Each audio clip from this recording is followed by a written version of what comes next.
Vamos a dar inicio. Bienvenido, muchas gracias por aceptar la invitación. Qué pena un poco la demora, pues, contratiempos técnicos, pero suelen pasar. Bueno, me presento, mi nombre es José Bautista, soy oftalmólogo, especialista en neurooftalmología y electrofisiología ocular. Y bueno, a tarde vamos a hablar sobre un tema que de pronto para algunos es un poco complejo, de pronto no se acostumbra a mencionar con mucha frecuencia, pero vamos a ver el día de hoy que sí se va a presentar y que podemos identificarlo a través de puntos claves que nos van a ayudar a diferenciar entre una y otra patología. La charla de hoy tiene como título Puntos claves para el diagnóstico de la neuropatía óptica de Leber. Y con relación a esta neuropatía, tenemos lo siguiente. Esta es una patología que, además de tener un diagnóstico clínico, también tiene un diagnóstico molecular. No es fácil de diagnosticar y esto es debido a que comparte diferentes características clínicas con otras patologías. Esto hace que el patrón de comportamiento de esta patología sea distinto, sea diferente de acuerdo a la fase en la que se encuentre y de acuerdo al tipo de mutación que tengamos. Por ende, el día de hoy vamos a establecer puntos claves para nosotros identificar ese tipo de neuropatía y además de esto establecer, está pasando, perdón, ahora sí, diferenciar entre una neuropatía óptica hereditaria y una neuropatía óptica adquirida, ¿sí? Para esto tenemos que tener en cuenta y recordar que cuando estábamos estudiando medicina, muchas veces se nos decía, bueno, no todo el tiempo 2 más 2 va a ser 4. Y básicamente tiene que ver con que nosotros tenemos que tener la oportunidad de no solamente pensar en un diagnóstico, sino el hecho de poder pensar en otras posibilidades. ¿Qué sucede con esta neuropatía? Tenemos que en la fase inicial el nervio óptico va a tener una característica de pseudoedema.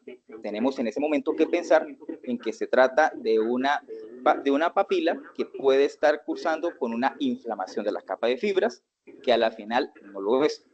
Cuando la patología avanza y tenemos una fase ya más crónica, atrófica, el nervio óptico va a mimetizar esas características y se va a comportar como una patología, una papila pseudoglaucomatosa. Entonces vamos a ver en el transcurso de la charla cómo identificar cada patología y además de esto diferenciarlas de acuerdo a los puntos que vamos a ver la tarde de hoy. Esta se define como una neuropatía que es no dolorosa, bilateral, que tiene un comportamiento agudo, subagudo, heredada vía materna, y básicamente su causa es por la mutación puntual del ADN mitocondrial. Esta fue descrita inicialmente por el doctor Theodor Carl Gustav von Leber. Él en 1871 fue el que se encargó de comenzar a hacer recopilación de casos y a través de la revisión de estos en un grupo familiar, acuñó por primera vez el término de neuropatía óptica hereditaria. Más adelante, von Hippe acuñó también el término de atrofia óptica hereditaria y se hizo la recolección de estos datos, la recopilación de los casos, y Wallace en 1988 fue quien estableció una relación puntual de la causa del ADN mitocondrial, más que todo en el locus 11778, en el cual se observaba un reemplazo de una guanina por una adenosina. Su epidemiología. La prevalencia a nivel mundial aún es desconocida. Se han realizado estudios más que todo a nivel del continente europeo. Y tenemos que la prevalencia varía de 1 en 27 en Inglaterra, en 7.000, a 1 en 45.000 en la población europea. Con relación a la incidencia, tenemos que esta patología tiene una incidencia de 3.5 por 100.000 habitantes. No puede decir, bueno, esta patología no es tan frecuente. Pero esta patología es la que se presenta con mayor frecuencia y es la que se asocia al componente de enfermedades mitocondriales, es la que se da con mayor frecuencia. Y si vemos y comparamos con otras patologías que también hemos visto en la área de oftalmología, vamos a encontrar que patologías como el glaucoma pigmentario tienen una incidencia de 4.8 por 100.000 habitantes, o la retinopatía serosa central de 5.8 casos por 100.000 habitantes. Nosotros, si yo preguntara al auditorio, y en nuestra formación como oftalmólogos y en nuestra vida profesional, ¿quién no ha visto un glaucoma pigmentario? Yo diría que en algún momento lo hemos visto. Igual una retinopatía serosa central. Entonces, muchas veces nosotros pensamos que no es tan frecuente, pero vamos a ver que realmente sí se puede presentar y que nosotros tenemos que poder establecer en qué momento o qué características posee para nosotros identificarla y de ese modo poderla abordar. El modo de transmisión de esta patología es a través del ADN mitocondrial. Es muy diferente al ADN nuclear, donde en el ADN nuclear tenemos que se van a transferir fragmentos genéticos de diferentes ancestros, distinto al ADN mitocondrial, en el cual tenemos que solamente hay una línea de transmisión genética, en este caso es la línea materna, y esto se explica porque las mitocondrias solamente se heredan a través de la madre. El modo de transmisión generalmente se va a dar de madre a hijos y no se puede presentar de padres a hijos. La manera de expresión y la variabilidad fenotípica se explica por el grado de heteroplasmia que presenta esta enfermedad. Este término se refiere a la cantidad de mitocondrias mutantes que tenemos y que se transfiere, en este caso, a una descendencia. Entonces tenemos que cuando hay una transferencia de solamente un 30%, la expresión fenotípica va a ser menor, diferente a cuando hay una transmisión de un 100% de mitocondrias mutantes, en la cual la expresión de la enfermedad va a ser mucho más severa y va a variar. Es importante en nuestras historias, cuando tengamos alguna sospecha de esta patología, tomarnos el tiempo de saber que como se transmite solamente a partir de línea materna, vamos a indagar, a preguntar sobre aquellos antecedentes en los cuales se mencione que hay pérdida visual inexplicada, que hay ceguera en la línea materna. ¿Sí? Eso es más importante para poder identificar. Generalmente el 60% de los hombres que reciben la mutación, de estos 2 de cada 3 van a expresar el fenotipo. Y en las mujeres solo el 30% va a realizar conversión y va a expresar esta enfermedad. Se dice que en cuanto a la población sintomática, el 80% va a ser hombres y el 20% va a ser mujeres. Una razón por la cual se explica esta diferencia en el género es porque hay un factor protector en las mujeres y es básicamente con los niveles de estrógeno. Hay un receptor denominado E3, el cual transfiere y provee estabilidad en la membrana mitocondrial, y cuando la mujer comienza a tener disminución del nivel de estrógeno con el paso de los años, ya cuando entra en esa fase perimenopáusica, vamos a ver que va a iniciarse esa expresión de la enfermedad y por ende pues la proporción va a ser mucho menor en mujeres y además el inicio de los síntomas va a ser menor en este grupo. Con relación a la explicación fisiopatológica, tenemos que este dibujo muestra la conformación de la ADN mitocondrial. Esto es cortesía del doctor Álvaro Mejía, compañero, el cual hizo una excelente revisión del tema, explicando las características más importantes de la enfermedad y cómo poderla entender. El ADN mitocondrial se compone de 22 ribosomas de transferencia y 2 ribosomas nucleicos. Estos ribosomas lo que van a generar es la conformación de subnúcleos de proteínas y a su vez van a permitir que a nivel mitocondrial se genere la formación de ATP a través de los diferentes complejos, un complejo enzimático y otro complejo bioquímico. Este complejo enzimático es el que permite que se dé la transmisión de los electrones NADH y de esa manera se genere el ATP. Pero ¿qué sucede? En el ADN mitocondrial, cuando hay mutación para la neuropatía óptica de Leber, este complejo 1 es el que va a fallar. Entonces, en ese contexto, la cantidad de producción de ATP va a ser insuficiente y va a llevar a que la mitocondria no pueda cumplir con todas las demandas energéticas. A partir de ello, se va a comenzar a dar una afectación selectiva del ácido macular.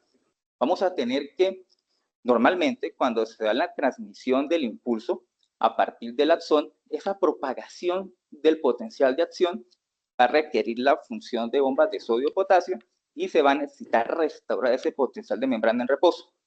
Cuando hay esta afectación, tenemos que las mitocondrias, que normalmente se acumulan en los lugares donde hay más demanda de energía, no van a poder suplir con esa cantidad de ATP que requieren y por ende las fibras más pequeñas y las que están a nivel de la macular son las que van a comenzar a presentar disminución de su función y finalmente van a comenzar a presentar una anoxia y finalmente va a dar como resultado la palidez sectorial del nervio óptico, que vamos a mirarlo en el transcurso de la charla y cómo va a observarse a nivel del OCT. Esta enfermedad se clasifica de dos maneras. Primero, tenemos la tipo 1. En ella, el paciente va a tener una pérdida visual subaguda, es la más severa. La edad en que se presenta es más temprana, hombres 20 años, mujeres 30 años, y el pronóstico visual es un poco más sombrío. Tenemos una respuesta parcial al tratamiento y generalmente se asocian a la mutación que se da con mayor frecuencia, que es la 1177.8. La tipo 2 es aquella que se presenta con una pérdida progresiva visual que no es tan profunda como la tipo 1. Tenemos en este caso un mejor pronóstico visual, una mayor capacidad de recuperación espontánea visual, se presenta a una edad más tardía y además de esto va a tener una mayor respuesta a la influencia de factores de riesgo. Estos factores de riesgo son los que tienen la capacidad de desencadenar la enfermedad y generar una conversión.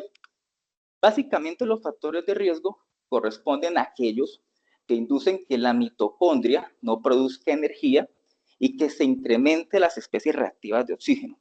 En este caso tenemos el tabaquismo y el consumo de alcohol son uno de los principales factores.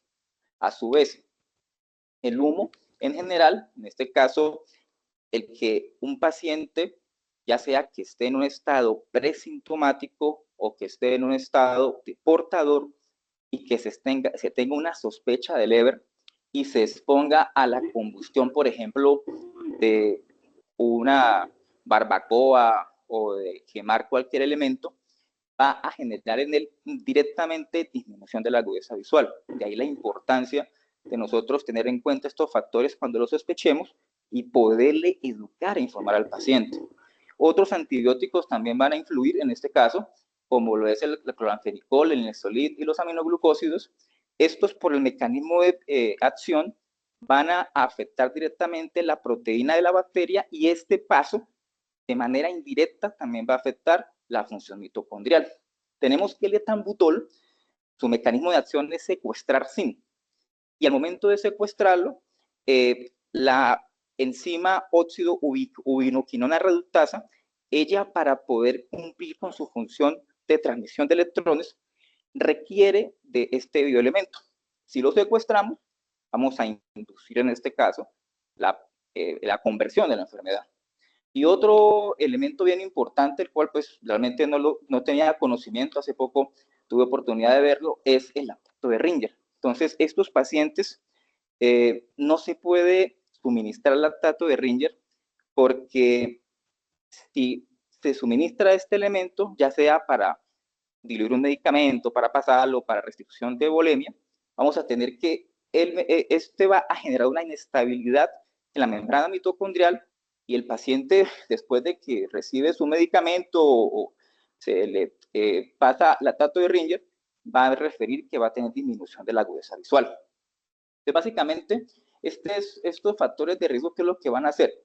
Van a reducir la capacidad de fosforilación oxidativa y lo que hacen es que en pacientes que ya tienen predisposición genética, se va a desencadenar el fenotipo y se va a generar la conversión. No pasa.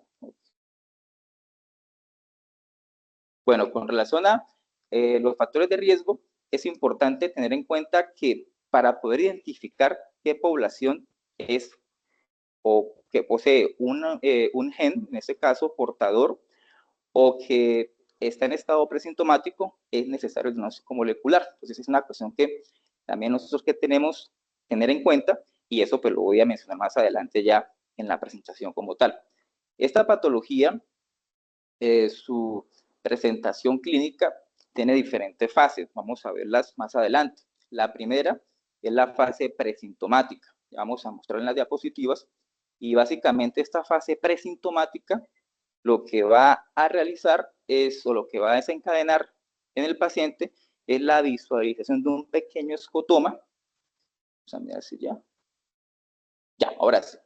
Entonces les decía, en la fase presintomática, en este caso los pacientes van a llegar a nuestro consultorio y la queja de ellos va a ser, doctor, solamente veo un pequeño puntito en el centro, pero lo veo de vez en cuando al leer. Cuando veo a lo lejos, no lo veo. Si yo hago un fondo de ojo en estos pacientes, voy a encontrar que pueden comenzar a exhibir características clínicas iniciales. Tenemos que primero hay un edema de la capa de fibras, en este caso, como se observa en esta fotografía señalada en la parte inferior, vamos a tener un incremento de la tortuosidad de los capilares, las arterias y las véndulas medias, como se observa en esta fotografía señalada en la parte superior, y se va a generar unos shunts arteriovenosos en los pacientes que van a estar en estadio presintomático, van a ser portadores. Estos shunts se caracterizan porque hay un aumento de la vascularización que si yo le realizo una angio-CT, voy a encontrar que ese aumento de vascularización va a estar ubicado, para que lo tengamos en cuenta, primer punto clave, en el sector temporal e inferior. Es el primer punto que se va a comprometer. Van a ver que se va a demarcar o oscurecer el borde del disco, y si hacemos una angiografía con fluoresceína, otro punto clave para tenerlo presente, es que no va a fluorecer y no va a presentarse fuga en el caso de un edema verdadero, en el cual sí se presentaría fuga. En la fase sintomática, aquí el paciente va a ingresar al consultorio y me va a decir, doctor, ya siento que ese puntito negro que veía se aumentó de tamaño y ya no puedo divisar la imagen central, solamente veo por los lados. Entonces, el paciente va a quejarse de una disminución de la visión del ojo, la parte central, y va a comenzar a percibir molestias en el ojo contralateral. Algo importantísimo para tenerlo presente es que el paciente va a cursar con una afectación cromática muy marcada. Esta afectación cromática es una afectación desproporcional a la agudeza visual. ¿Qué quiere decir esto? Que si yo tengo un paciente con una agudeza visual de 20/60, coloco el test de Ichihara, y uno esperaría que con esa agudeza visual reconociera algunas láminas. En este caso no, el paciente, cuando yo le muestro el test de Ichihara, veo que solamente me reconoce la lámina de prueba. Entonces es algo que no correspondería a la agudeza que tiene el paciente. Las características clínicas, tenemos que ahí en el transcurso de esa pérdida visual, esa dilatación y tortuosidad peripapilar se va a acentuar más. Los shunts arteriovenosos en la vascularización peripapilar van a ser mucho más notorios, y en este punto, pues ya haciendo uno revisión de la literatura y de pronto uno haciendo estudio del tema, uno encuentra la famosa triada de Sadun, que corresponde a estos tres punticos: una microangiopatía de la cetacicación papilar, edema peripapilar, pseudoedema, y además de eso, la ausencia de fugas y fluorescencia al momento de hacer angiografía con fluoresceína. Esta es una fotografía de un paciente, el cual se encuentra en la fase sintomática, cortesía del doctor Pedro Cárdenas, en la cual se menciona o se observa primero formación de unas pequeñas telangiectasias, en este caso en la arcada inferior. Vemos que hay una pérdida del asa pilomacular. Es importante mirar el brillo de la capa de fibras. Ustedes pueden notar esa ausencia de brillo en comparación con la parte inferior, ¿sí? Y tercero, vamos a tener que se va a presentar esa formación de ese pseudoedema, el cual, si vemos la angiografía con fluoresceína, no va a fluorecer. Con relación al OCT de nervio óptico, este me va a permitir caracterizar, monitorizar y saber en qué fase se encuentra el paciente. La explicación del por qué se incrementa la capa de fibras es porque el ojo tiene la oportunidad de responder a esa falta de energía, y lo que hace el mecanismo de respuesta es realizar una estasis del transporte axonal localizado, en este caso en el sector temporal, inicialmente, y un aumento compensatorio en el número de mitocondrias en la capa de fibras nerviosas. Tenemos que, como sabemos, esta patología es secuencial. ¿Qué quiere decir esto? Que primero se afecta un ojito y en un periodo de aproximadamente 2 semanas, rango de 8 a 22 semanas aproximadamente, se va a presentar el compromiso del otro ojo, ¿sí? En este OCT vemos que el paciente consultó por la pérdida inicial del ojito izquierdo.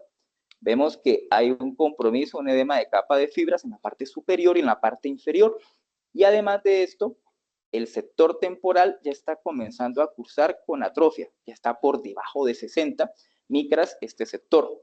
Y en el ojo derecho es el ojo que está comenzando a cursar con subexhibición clínica y tenemos que hay un incremento en la capa de fibras que para este paciente va a estar más notorio en la parte superior y en la parte inferior.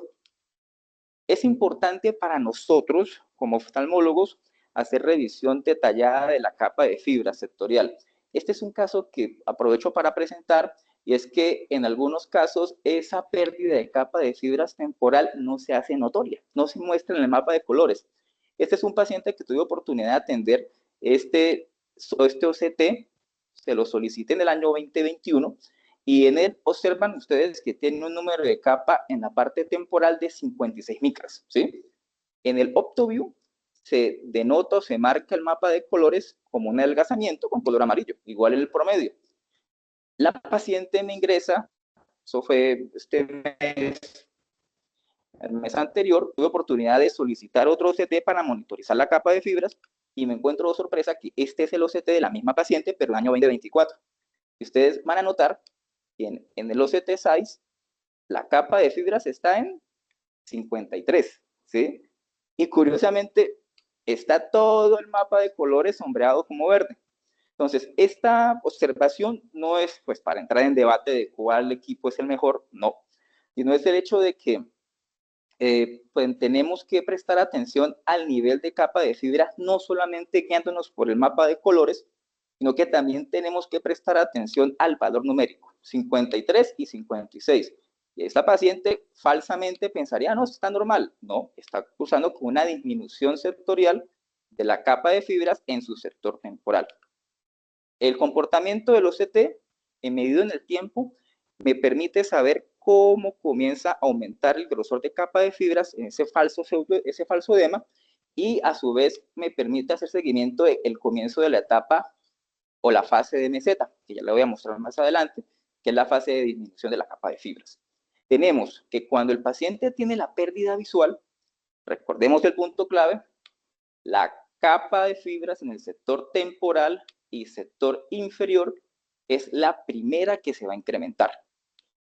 Ya con el paso del tiempo, a los 3 meses de haber comenzado la pérdida visual, vamos a tener que ese pseudoedema se va a trasladar a las capas, tanto nasal como superior. Y ya cuando transcurre después de estos primeros 3 meses de la pérdida visual, hacia adelante, hablemos de los 6, 9 meses, va a comenzar la fase de atrofia y va a comenzar la caída de capa de fibras y de células ganglionares. Entonces, en este caso, en esta fase ya sintomática, vamos a notar que va a comenzar a darse un fenómeno de pérdida de capa de fibras que se va a evidenciar en la zona temporal, que fue la que primeramente presentó el edema. Ahora tenemos un cambio. Vamos a ver que el sector temporal va a estar mucho más pálido. Y esto corresponde en este caso a que se da una disminución de ese componente telangiectásico y de ese chun que se presentó inicialmente para dar lugar a lo que es la fase de la meseta.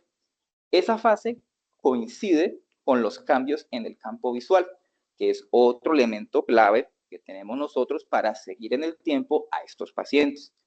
Inicialmente comenzamos con una pérdida de campo visual central, secocentral. Este campo visual va a progresar en el tiempo y en los primeros 3 meses va a ser el momento donde más afectación y compromiso se va a registrar. Se dice que se extiende de un 25 hasta los 30 grados centrales.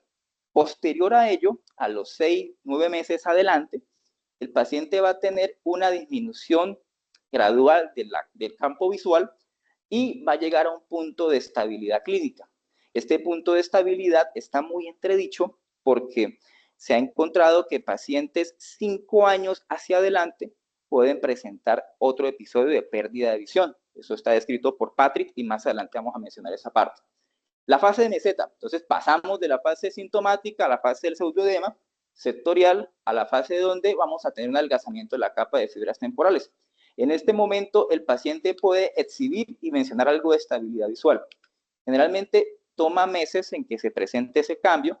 Esta fotografía, también cortesía del doctor Pedro Cárdenas, vamos a mostrar cómo se presenta esa progresión gradual de la capa de fibras. Tenemos que en este sector nasal hay una congestión vascular y en el sector temporal hay una disminución de capa de fibras que comenzamos a seguir en el tiempo. Esto corresponde en el mes de febrero y 7 meses más adelante van a notar que esa congestión que estaba siendo notoria en el sector nasal ya comenzó a verse comprometida y no solamente se va a dar atrofia temporal, sino también algún grado de atrofia nasal.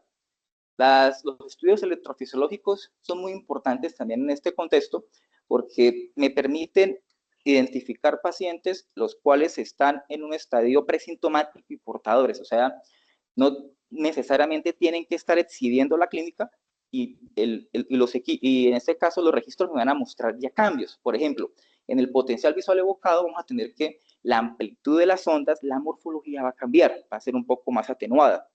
Y la latencia, en el contexto del Leber, vamos a ver que a medida que la enfermedad avanza, la latencia se prolonga más, ¿sí? Y en el electroretinograma patrón vamos a tener que, si solicitamos este elemento, la onda N95 va a comenzar a disminuir su amplitud, aunque esté en un estadio asintomático. ¿Y para qué nos sirve esto? Para poder identificar casos en los que sospechamos de Leber y recordemos que es necesario intervenir en los factores de riesgo, nunca olvidarlo. El pilar del diagnóstico, la genética molecular en neuropatía óptica. Entonces, tenemos que hay 3 mutaciones principales, las cuales van a ser responsables de la expresión del Leber.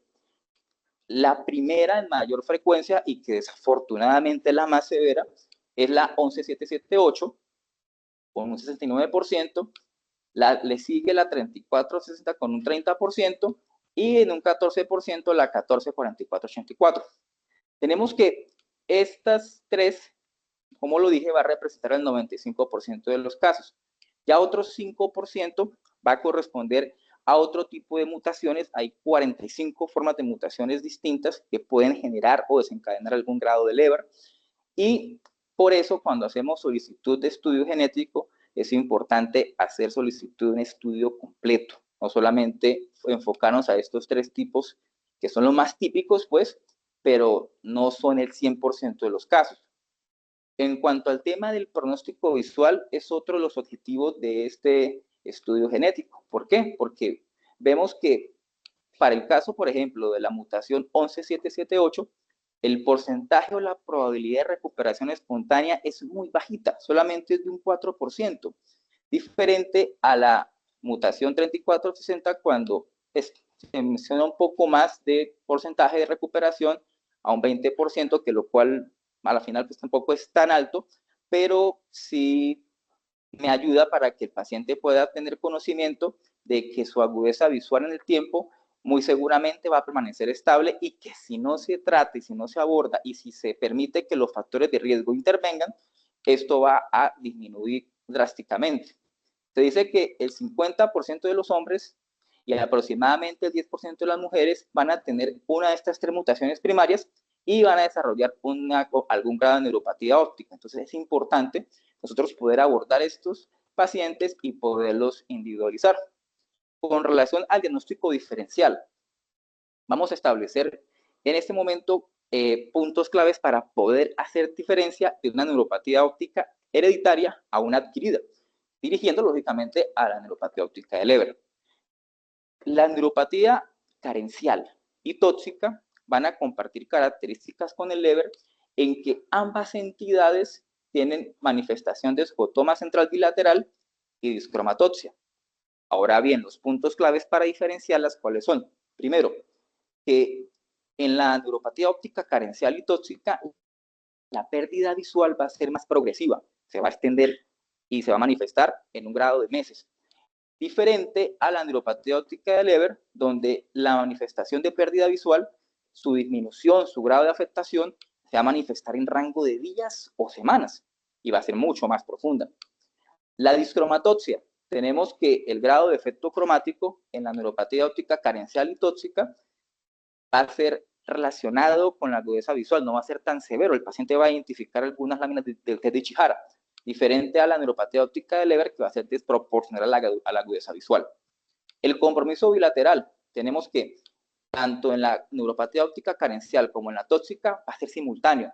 Vamos a tener que esta neuropatía es muy simétrica y generalmente los cambios que se ven a nivel del nervio óptico son muy similares, diferente a la neuropatía óptica de Leber, que va a ser secuencial. ¿Qué recomendación hago en estos casos? Cuando tenemos este tipo de pacientes y sospechamos Leber y pensamos en que se trate de algunas patologías, es importante solicitar niveles de cianocobalamina, niveles de ácido fólico y además de eso investigar en la historia clínica si el paciente está expuesto a metales pesados, alguna sustancia, algún medicamento que pueda provocar afectación directamente del nervio óptico. Otra patología que comparte características con la neuropatía óptica de Leber es la neuritis óptica. Tenemos que esta comparte características de una pérdida visual aguda, dramática, y además de eso, un compromiso en paciente joven. ¿Qué diferencia una de la otra? Primero, punto clave, el defecto de campo visual. La neuritis óptica es un defecto irregular. En la neuropatía óptica de Leber es un defecto central. Con relación a la discromatopsia, la neuritis óptica tenemos que una disminución de la visión cromática hacia el espectro rojo-verde. El paciente, vamos a hacer evaluación en nuestro consultorio y vamos a mirar que el paciente tiene algún grado de desaturación al rojo. Eso pues no es objetivo de la charla, pero más adelante se podrá evaluar o se podrá mencionar. En el caso del Leber tenemos la mención de que es una pérdida desproporcional, en este caso la visión cromática. La lateralidad, generalmente, la gran mayoría de los casos, la neuritis óptica es unilateral. Hay casos atípicos que son excepción a la regla, que pueden ser bilateral, pero son mucho menos frecuentes, pero la normativa o la forma típica de presentación es que sea unilateral, diferente al Leber, que va a ser bilateral y secuencial. El dolor ocular, el paciente con neuritis óptica siempre en algún momento te va a mencionar que hubo algún grado de dolor ocular relacionado con los movimientos oculares. Es muy diferente en este caso a la neuropatía óptica de Leber, en la cual usted va a indagar con el paciente, le va a preguntar y él siempre le va a negar que no hubo en ningún momento dolor antes, durante o después de la pérdida visual. El defecto pupilar aferente, tenemos que este va a ser muy significativo a nivel de la neuritis óptica.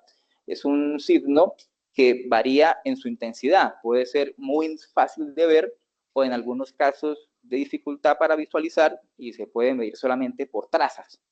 Pero en el caso del Leber, como ustedes recuerdan que mencioné que la pérdida de capa de fibras es selectiva, eso hace que el defecto pupilar aferente no sea visible y notorio en las etapas tempranas.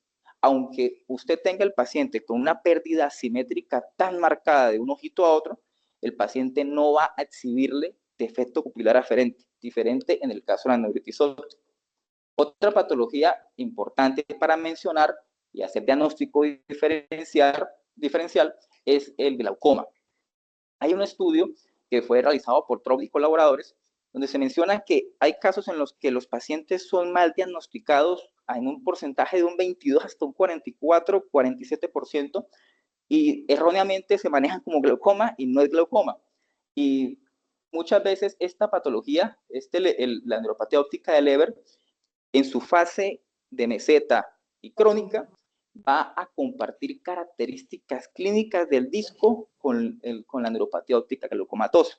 Entonces es importante, y pensando en ello, establecer esos puntos claves para diferenciar una neuropatía de otra. Tenemos que en el glaucoma, la agudeza visual va a ser mantenida hasta los estadios finales, diferente al Leber, donde la pérdida visual va a ser subaguda, y además de eso, pues va a tener una pérdida dramática, donde se menciona agudezas visuales de menos de 20/200 o peor. No va a haber asocio de efecto pupilar aferente. Con relación a la visión de colores, en el glaucoma, generalmente la visión de colores es preservada. Se ha descrito en estadios tardíos que hay afectación del espectro azul-amarillo, pero es algo que no es muy notorio. Diferente a la neuropatía óptica de Leber, que es una discromatosia desproporcional. Con relación al aspecto del disco, sabemos que en el glaucoma hay una afectación del anillo neuroretiniano a nivel de, no de su color, y eso es un punto clave importante para tenerlo presente, sino en el defecto sectorial, la presencia de muescas, elongación del diámetro vertical, es algo que tú esperas ver en un paciente con glaucoma, diferente a un paciente con Leber, en el cual varía su presentación. Tenemos que en la fase sintomática no se va a parecer al glaucoma, realmente es un pseudoedema, pero en la fase de meseta es donde hay la complicación o la probabilidad de que te confundas, ¿sí? Entonces, en este caso, la palidez del anillo, ese es el punto clave que me va a marcar la diferencia entre un glaucoma y un Leber. Esa palidez sectorial va a definirme que la afectación no es o no se puede pensar en que se trate de un glaucoma, sino que se trate de una neuropatía óptica de Leber. Es necesario también entrar en contexto de que la atrofia óptica es un signo clínico, eso es importantísimo. No vayan a pensar que la atrofia óptica es un diagnóstico, jamás. Es un hallazgo que si yo no sumo características clínicas, no voy a llegar a un diagnóstico. Entonces, es importante saber que ese cambio a nivel sectorial temporal me tiene que hacer pensar que algo está pasando, pero siempre tiene que acompañarse de síntomas y de una presentación clínica que le preceda. ¿Bien? El campo visual, tenemos que en el glaucoma, las características que siempre hemos visto, escalón nasal, defectos arciformes, perimétricos, con aumento de la mancha ciega, los típicos de glaucoma, diferente al Leber, donde hay un defecto central y secocentral. En la edad del paciente, el glaucoma generalmente es un paciente que su clínica se manifiesta de manera típica en pacientes mayores de 45 años, no es una regla. En glaucoma de tensión normal se puede manifestar en pacientes generalmente de edad avanzada, con factores vasculopáticos, pero en el Leber tenemos que la manifestación se puede presentar a cualquier edad. Síntomas sistémicos, en glaucoma no hay ningún síntoma sistémico asociado, y en el Leber tenemos que hay una afectación, en este caso, que se llama o se denomina síndrome de Leber Plus, en la cual hay síntomas extraoculares. El paciente puede presentar queja de fatigabilidad y problemas o síntomas asociados a componente de trastorno en la conducción, porque puntualmente hay asocio de un síndrome de Gold-Parkinson-White. Y también se puede presentar quejas en el paciente de problemas de neuropatía y de ataxia asociados a este componente, al Leber. Los antecedentes familiares. Uno en glaucoma generalmente acostumbra a preguntar por antecedentes de los padres, hermanos, sin distinguir el género, sea hombre o mujer. Diferente al Leber, donde vamos a tener una afectación de la línea materna. Entonces, ¿cuál es el manejo que se ofrece para esta patología? Primero, eliminar los factores de riesgo. Entonces, uno identificando qué paciente es sospechoso, qué paciente tiene una caracterización presintomática y bueno, un diagnóstico molecular, una caracterización del grupo familiar, vamos a evitar que esos factores de riesgo generen una conversión y que se promueva una inducción de resolución espontánea. Hay medidas que se han mencionado en el Leber relacionadas con suplementos como vitamina C, ácido fólico, vitamina E, y eso pues lo creo que algunos lo han escuchado y algunos colegas lo practican. Ante eso no estoy en contra de ello, ¿sí? Pero pues artículos y estudios no han logrado demostrar que esto sea, que sus efectos benéficos iniciales se mantengan en el tiempo. Hay otro elemento que se estudió en este contexto, que fue el uso de ubiquinona. Pues sabemos de que el complejo 1 que está afectado, la idea es poder suplirlo con la falta de ubiquinona, poderla suplementar. Pero resulta que se descartó este elemento terapéutico porque la ubiquinona no tiene paso a través de la barrera hematorretiniana. Entonces, por esta razón, la célula objetivo no se podía manejar, se podía tratar. Ya con relación a la parte del manejo farmacológico, tenemos el uso de la idebenona.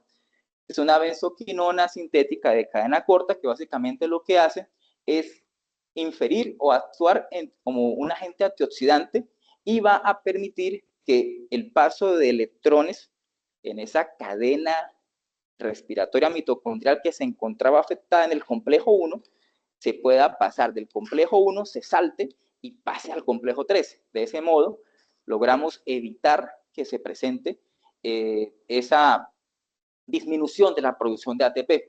Lo que hacemos es evitar el complejo disfuncional, restaurar la función mitocondrial a través de este paso y mejorar el flujo ácido-plásmico, reducir la peroxidación lipídica y prevenir el estrés oxidativo. Los estudios que han soportado el uso de idebenona, tenemos entre ellos uno de los más escuchados, es el RODOX, y lo que hizo básicamente fue hacer uso de la idebenona en comparación con un grupo placebo. Se usó por 6 meses inicialmente y se encontró una mejoría significativa. Se mencionó que estos pacientes, dado estaban cursando con una mejoría, que se hizo medición 24 semanas después de terminado el esquema, se logró que 6 letras de visión se mejoraran al compararlas con el inicio o al momento del ingreso del estudio. Esto hizo que el estudio RODOS se pudiese extender y no solamente se formulara por 6 meses, sino que se formulara por un año, y de este modo ayudar a registrar si había mejoría en estos pacientes con un esquema terapéutico mayor. En el año 2017, dado los resultados obtenidos, se estableció que el medicamento podía ser comercializado, está actualmente en Suiza con el nombre de Rapson, y la dosis recomendada actual es de 900 miligramos al día, distribuidos en 300 miligramos cada 8 horas. Básicamente el tratamiento, lo que se menciona, lo que se recomienda es que se dé durante al menos un año para evaluar esa respuesta terapéutica y esperar resultados. A partir de ello, como ustedes recuerdan, yo les mencioné que el paciente con Leber puede, después de la primera pérdida de visión, 5 años hacia adelante, presentar otra segunda pérdida. Para eso, entonces, se estableció la necesidad de hacer seguimiento ahora en el tiempo. Entonces, entramos ahora al estudio, este estudio LEROS, que lo que hizo fue comparar, en este caso, los pacientes con idebenona y hacer uso de una corte, en este caso, de historia natural de la enfermedad, que se emparejó al mismo tiempo con la misma cantidad de presentación de tiempo, en este caso de la enfermedad, y se logró demostrar que al momento de suministrar este medicamento, ya no por 12 meses, sino por 24 meses, se lograba disminuir la presentación de una segunda pérdida visual a ese tiempo de 5 años en adelante. Otras terapias que se han utilizado y que se ven hacia el futuro es la terapia génica. Esta básicamente lo que hace es, tiene dos mecanismos de acción, uno que es puntual y otro que es inespecífico. La que es inespecífica lo que hace es actuar a partir de los mecanismos de acción de las mitocondrias, mejorar el funcionalismo. Pero en el caso de la terapia puntual, lo que hace es a través de una inyección intravítrea permitir la inoculación a través de un vector vírico de un gen a salvaje, en este caso, que va a reemplazar la mutación puntual. De este ya hay 3 estudios, el estudio Reverse, Rescue y Reflect, el cual ha utilizado como mecanismo de acción de reemplazo puntual la mutación 11778, que es la que, recordemos, la más frecuente y la más severa. Y los resultados han sido alentadores. Se ha encontrado de que haciendo seguimiento a 48, 72 y 96 semanas, encontramos que ha habido una mejoría en la aplicación de hasta 13 letras y se ha logrado estabilidad clínica hasta el momento. No se ha logrado llegar a la fase de comercialización porque, curiosamente, este estudio, cuando se realizó, se inoculó un ojito y el ojo contralateral se comportó como placebo, ¿sí? Para que me entiendan. Y al momento de hacer revisión de los resultados, curiosamente se encontró que tanto el ojo que recibió el vector vírico como el ojo contralateral del placebo, ambos habían tenido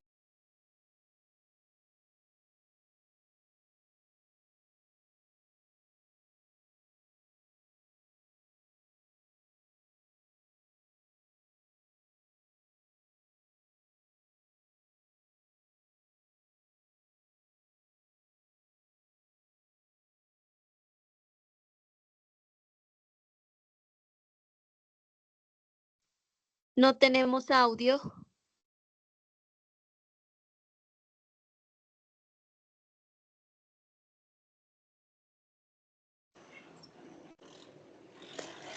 Hola, no se escucha. Creo que se silenció el audio.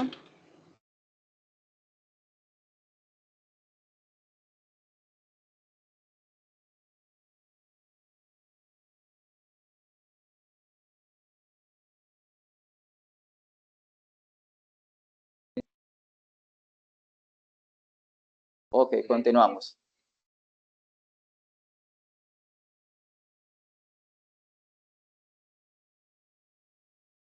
Sí, 1, 2, 3, ¿me escuchan? Sí, te escuchamos. Sí, ya se Ok, escucha. perfecto. Gracias por la confirmación. Bueno, entonces, con relación a el componente de retroalimentación de esta charla, los puntos claves que tenemos que tener en cuenta, primero es el hecho de que tengamos la necesidad de hacer una historia clínica completa, en la cual nosotros recopilemos todas las características y tengamos el cuidado de hacer seguimiento del paciente en el tiempo. El paciente tiene que tener un examen clínico cuidadoso. Cuando digo mente abierta es porque tenemos que pensar en este diagnóstico y no solamente cuadricularnos en uno solo. Recordemos que esta patología tiene diferentes características de acuerdo a su fase de presentación y el momento en que el paciente consulte. Hay que hablar con el paciente, explicar los factores de riesgo, educarlo, en este caso, indagar con él antecedentes para tener pistas de la sospecha. Además de eso, estudiar la velocidad de progresión. Una cosa súper importante, no depender de un solo examen, no solamente OCT y campo visual, sumar las características clínicas que son muy valiosos, pero también agregar angiografía con fluoresceína, estudios electrofisiológicos y sin duda alguna el diagnóstico molecular, que es un pilar muy importante. A su vez, comprobar las características del nervio óptico, registrar de manera visual, con fotografía, cómo ha sido la evolución del nervio óptico, porque ustedes pueden ver que el paciente varía sus características en cuestión de meses, ¿sí? Además de eso, recordar que el paciente puede tener no solamente una enfermedad, sino varias enfermedades y considerar la edad del paciente, siempre tenerlo en cuenta. Finalmente, esta diapositiva es un algoritmo que ofrece en este caso el laboratorio que realiza secuenciación del genoma mitocondrial completo, y me gusta este algoritmo porque permite recopilar los elementos, los puntos clave de los cuales hablé en la charla de hoy y poderlos tener en cuenta y sumarlos y saber de que si hay dos de estos elementos, ya sea pérdida de la visión progresiva o indolora, escotoma central, afectación bilateral, simultáneo secuencial y antecedentes familiares de neuropatía óptica de Leber, si hay dos de estos y sumo a estos un criterio de signo clínico como la presencia de hiperemia del disco óptico, lo vimos en las diapositivas, edema de la capa de fibras, telangiectasias retinianas o atrofia óptica en los casos de un paciente que consulte tardíamente, vamos a tener en este caso una sospecha y para este caso vamos a tener que poder incluir en nuestro diagnóstico diferencial la neuropatía óptica hereditaria y la recomendación es que en estos casos puedan enviar los pacientes para poderlos estudiar, es continuar esa revisión, ese seguimiento concienzudo por parte nuestra y de manera simultánea con ustedes como colegas, como compañeros que nos van a ayudar a identificar de manera oportuna estos casos.